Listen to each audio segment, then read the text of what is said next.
పెంచాలని చెప్పేసి నా ఉద్దేశం. ఈ మధ్య చింతపల్లి అడవులు లేకపోయి ధైర్యంగా ఆ రోడ్లు అది అని చేయడానికి ఏర్పాటు చేస్తున్నాడు. ఇంతమంది ఎవరు మంత్రులు చింతపల్లిలో ఉన్న ఎమ్మెల్యే మంత్రిగా ఉన్నప్పుడు వాడు ఎప్పుడు పోయినాడు కాదు ఆ ఏరియాకి. రాజకీయ పార్టీ నాయకులు నేను ఒక్కడే 10 రోజుల పాటు చింతపల్లి నియోజకవర్గం మొత్తం పాదయాత్ర చేశాం, నక్సలైట్లు ఉన్న ప్రాంతాలతో సహా. ఆ తర్వాత పవన్ కళ్యాణ్ ఒకడే మంత్రి హోదాలో ఆ ఏరియాకి పోయి నైట్ కూడా అక్కడే బస్ చేసి నిఘా వాళ్ళు వద్దంటే కూడా ఆ రోడ్లు ఏర్పాటు చేయడానికి ప్రయత్నిస్తున్నాడు. మంచిదే. అయితే దీనికి ఒక కాంట్రవర్సీ ఉంది. గతంలో నక్సలైట్లు రోడ్లు వేయించేవాడు కాదు.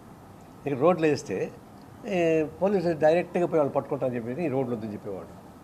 అది అంత కరెక్ట్ ఆర్గ్యుమెంట్ కాదు. డెవలప్మెంట్ కావాలి కదా. నేను 10 రోజుల పాటు పాదయాత్ర చేసినప్పుడు కొండపైన పండించేటువంటి పంటలు కిందికి తీసుకురావాలంటే ఒక 2 మనుషులు పెడతారు, వాళ్ళు తీసుకెళ్ళి సంతలో పెడతారు. అయితే పండించిన వాటికి సగము, మోసుకొచ్చిన సగం పోతుంది.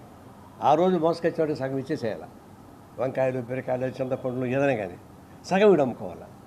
అంత దోపిడీ జరిగేటప్పుడు ఇట్లాంటి రోడ్లు వేయడం వల్ల రవాణా బాగా వాళ్ళు పండిన పంట తీసుకెళ్ళడానికి అవకాశం ఉంటుంది. కాబట్టి అది మంచి ప్రయత్నమే. అయితే అదే సందర్భంలో ఈ రోడ్లు బాగా వేసి మళ్ళీ కార్పొరేట్ కంపెనీకి అప్పగిచ్చే ప్రమాదం ఉంటుంది. ఇప్పుడు అడుగుపోయిన వాళ్ళ ట్రాన్స్పోర్ట్ అంతా అక్కడి నుంచే కదా సమస్య. అందువల్ల చంద్రబాబు నాయుడు ఇల్లు కట్టుకుంటున్నాడు. ఇల్లు కట్టుకోవడం ద్వారా అమరావతి డెవలప్ అవుతుంది, అమరావతి డెవలప్ అవడం ద్వారా ఆంధ్ర డెవలప్ అవుతుంది చెప్పేసి వాళ్ళు చెప్తున్నారు. ఇల్లు దానికి ఏం సంబంధం? గుడిసెలో ఉన్న ఒకటే, మిద్దెలో ఉన్న ఒకటి, కోటలో ఉన్న ఒకటే, పేటలో ఉన్న ఒకటే. అది పని చేయగలిగితే కమరాజు నాటి దగ్గర మిద్దుంటే కమరాజు నాటి గుడిసెలో పనిచేశాడు, బ్రహ్మాండ ముఖ్యమైన పనిచేశాడు. అందువల్ల ఇంటి చుట్టూ తిరుగుతూ ఉంది ఇప్పుడు.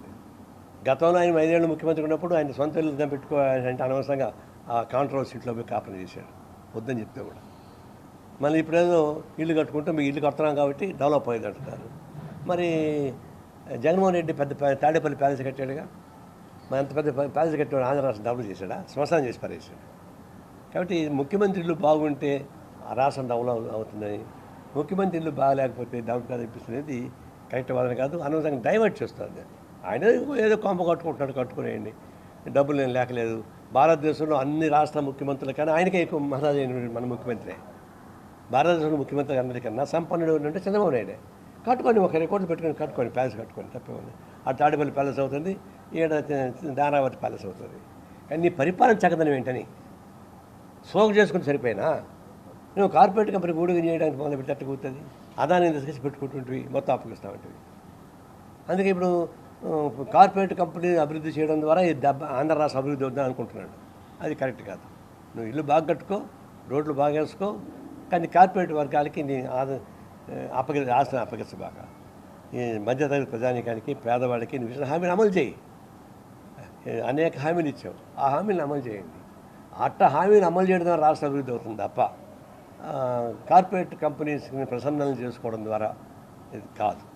ఇప్పుడు అమరావతి డెవలప్మెంట్ కూడా అది సెల్ఫ్ ఫైనాన్స్ స్టేట్. అది 8,000 ఎకరాలు ఉంది.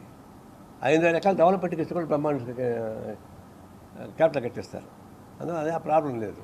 అందులో చంద్రబాబుకి అనుకూలం ఏంటంటే మోడీ కూడా సపోర్ట్ చేస్తాడు. ఒకప్పుడు మోడీ శంకుస్థాపన చేసినాడు, మళ్ళీ మోడీ దీన్ని సమాధి చేసి పారేసాడు దీన్ని సహాయం చేయకుండా. ఇప్పుడేదో ఎల్లరికం పెరిగింది కాబట్టి సపోర్ట్ చేస్తున్నాడు వరల్డ్ బ్యాంక్ అంతా కలిసి. మంచిదే, త్వరగా స్టార్ట్ చేయడం మంచిది. చంద్రబాబు నాయుడిని ప్రో డెవలప్మెంట్ మీద నాకు డౌట్ లేదు, కానీ ప్రో కార్పొరేట్ పైన